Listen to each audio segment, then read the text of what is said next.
Atenção! Começa agora uma teleaula de Biologia do Ensino Médio. Você vai assistir a teleaula de número 11. Bons estudos!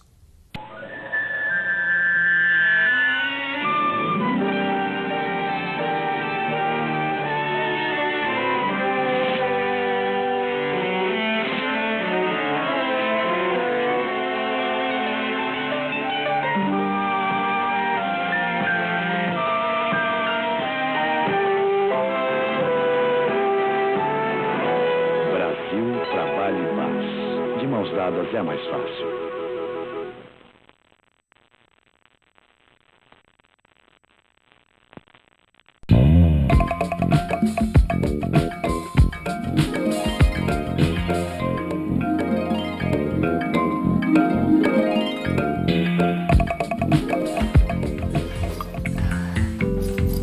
Hortência! Hortência! Cheguei! Oi! Hortência! Paulo! Oh, meu amor, tive um dia horrível. Tive que refazer umas peças no turno, que não aguento. E eu acabei de vir do banco. 2 horas em pé naquela fila. Ai. Minhas pernas estão me matando.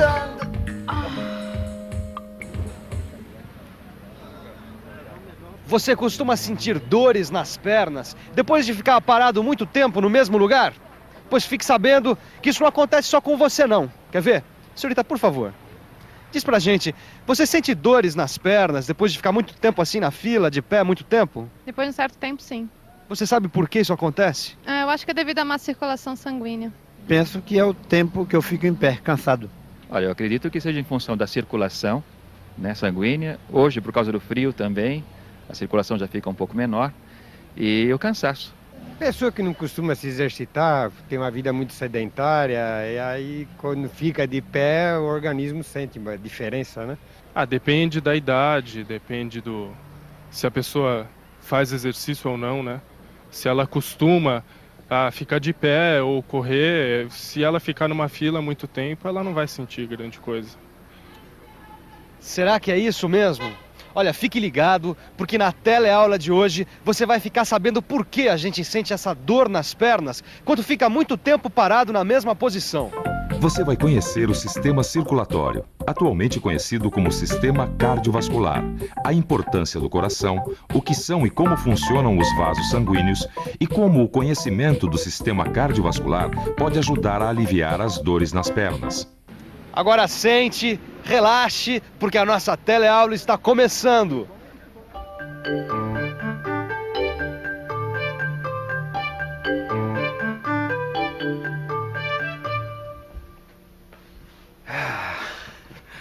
Sentar e relaxar é bom. Agora, ficar muito tempo sentado, nem tanto. Isso porque a permanência na mesma posição por longos períodos costuma dar trabalho extra para o sistema circulatório. Você conhece o sistema circulatório, né? O sistema circulatório tem várias funções. Ele realiza a circulação sanguínea, distribui alimento e oxigênio às células, retira resíduos celulares como o gás carbônico e transporta calor. Quando a temperatura do meio está próxima da temperatura do nosso corpo, os vasos sanguíneos que passam pela pele ficam dilatados. E uma parte do calor que o sangue transporta é liberada para o meio externo. Lembrou, não foi? O sistema circulatório transporta calor dentro do corpo. E na nossa primeira teleaula, você também aprendeu que o sangue transporta oxigênio e glicose às células. E que as células devolvem ao sangue o gás carbônico. Você se lembra do nome desse processo? Na respiração celular, o oxigênio queima a glicose. O resultado é a liberação de energia além de água e gás carbônico. É isso aí. O nome do processo é respiração celular. Agora vamos conhecer melhor o sistema circulatório. Ele é formado pelo coração e vários tubos chamados de vasos sanguíneos. O coração funciona como uma bomba. Ele é o principal responsável pela circulação do sangue. O sistema circulatório também é formado por 3 tipos de vasos sanguíneos: as artérias, as veias e os capilares. Os capilares são tubos muito finos, não dá para ver a olho nu. Como eles têm paredes extremamente finas, podem trocar substâncias com os tecidos. São eles que levam o alimento e o oxigênio e retiram gás carbônico e resíduo. As artérias e veias são responsáveis pelo transporte de sangue. Elas têm as paredes espessas, o que impede a passagem de substâncias através delas. A diferença entre artérias e veias é o sentido do fluxo do sangue. As artérias sempre levam sangue do coração para outros órgãos do corpo. As veias sempre levam sangue dos órgãos para o coração. Numa pessoa em pé, o sangue precisa ser transportado do coração para as pernas. Quem faz esse transporte são as artérias. Depois, o sangue precisa voltar das pernas para o coração, pelas veias. Em qual desses dois casos será que o transporte é mais difícil? E por quê? Eu acredito que seja das pernas para o coração. Das pernas para o coração. Das pernas para o coração. Você saberia mais ou menos dizer por quê? Por causa da força da gravidade. Porque eu acho que quando a gente anda, né, quando você pisa, você bombeia o coração, você bombeia o sangue para o coração, vai mais rapidamente. Força de gravidade. Devido à força da gravidade, imagina. Quando o sangue vai do coração para as pernas, ele conta com a ajuda da força da gravidade. Agora, quando o sangue vai das pernas para o coração, a gravidade só atrapalha. E esse não é o único problema das veias, não. Elas ainda têm que enfrentar o acúmulo de sangue.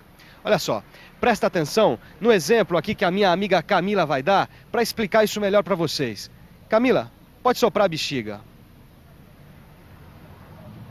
Quando você sopra a bexiga, como as paredes dela são elásticas, ela expande. Agora, Camila, empresta o canudinho. Pode soprar. Quando você sopra o canudinho, como as paredes dele são rígidas, ele não expande. Agora fique ligado para ficar sabendo o que canudinhos e bexigas têm a ver com veias e artérias. As paredes das veias são elásticas, como as paredes dessa bexiga. Quando o sangue é transportado pelas veias, ele faz pressão sobre as paredes do vaso, que se expande como uma bexiga. Se as paredes das veias fossem rígidas como este canudo, o sangue não se acumularia. Agora você deve estar se perguntando, mas não existem meios para evitar o acúmulo de sangue nas veias? A resposta é, existem sim. Vamos ver alguns. Quando eu servi o exército, eu tinha que ficar em pé durante muito tempo. Aí arranjei um jeito de ajudar o sangue a subir das pernas para o coração. Sabe o que eu fazia? O quê? Contraía os músculos da perna. E funcionava, viu? E eu coloquei essas meias elásticas. Elas fazem pressão nas pernas e melhoram a circulação sanguínea. Maravilha, hein? Pelo jeito, não só a contração muscular, mas também as meias elásticas ajudam as veias a levar o sangue até o coração, né? Uhum. Mas como? A pressão exercida por essas meias elásticas comprime as veias localizadas nas pernas. As contrações dos músculos dos braços e pernas comprimem os vasos neles encontrados, empurrando o sangue em direção ao coração. Quando a posição das veias e a ação da gravidade não favorecem o transporte de sangue, como nas veias situadas nas pernas, pode ocorrer o acúmulo de sangue nesses vasos. A força da gravidade age de modos diferentes no transporte de sangue. Numa pessoa em pé, o sangue se acumula nos vasos das pernas, dificultando o seu retorno ao coração. E mais tarde, o transporte para o cérebro. Veja o que pode acontecer. O que foi? O que foi? Não sei, me deu uma tontura. Deita aqui, deita um pouquinho aqui, deita. A cabeça. Viu só? O sangue acumulado nas pernas dificulta o seu retorno ao coração e posterior transporte para o cérebro. Pode dar tontura e até um desmaio. Numa pessoa deitada, a distribuição do sangue será semelhante nos vasos sanguíneos da cabeça, peito, membros. Isso porque o coração fica no mesmo nível que os pés e a cabeça.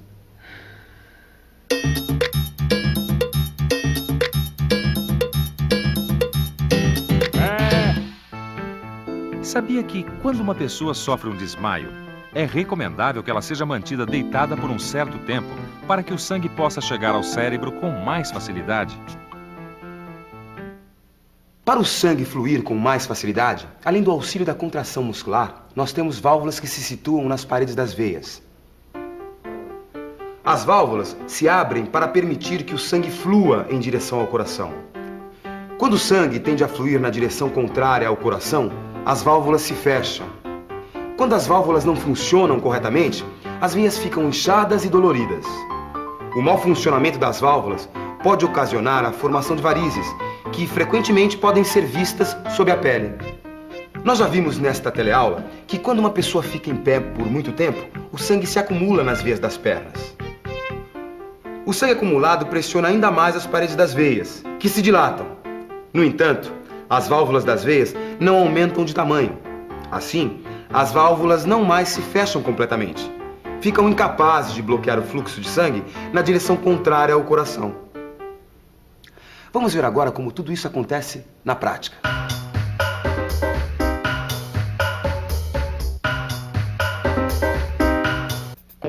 Este é o Enéas. Enéas está aposentado e faz bico como homem sanduíche.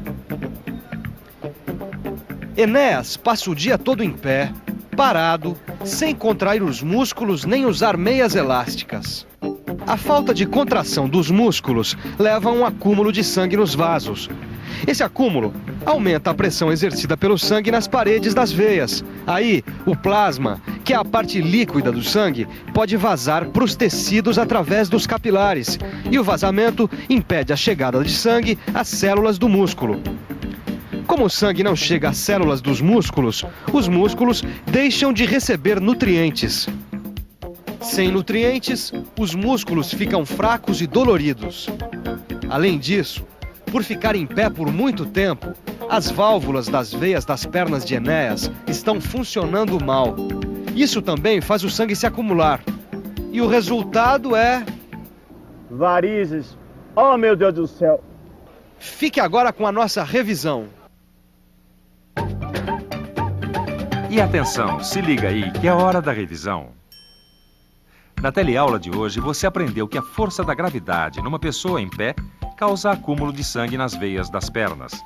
Quando a pessoa está em pé, as veias das pernas transportam sangue contra a ação da gravidade.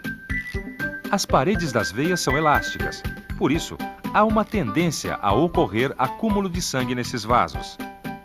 As válvulas das veias evitam o acúmulo e ajudam o transporte do sangue numa única direção.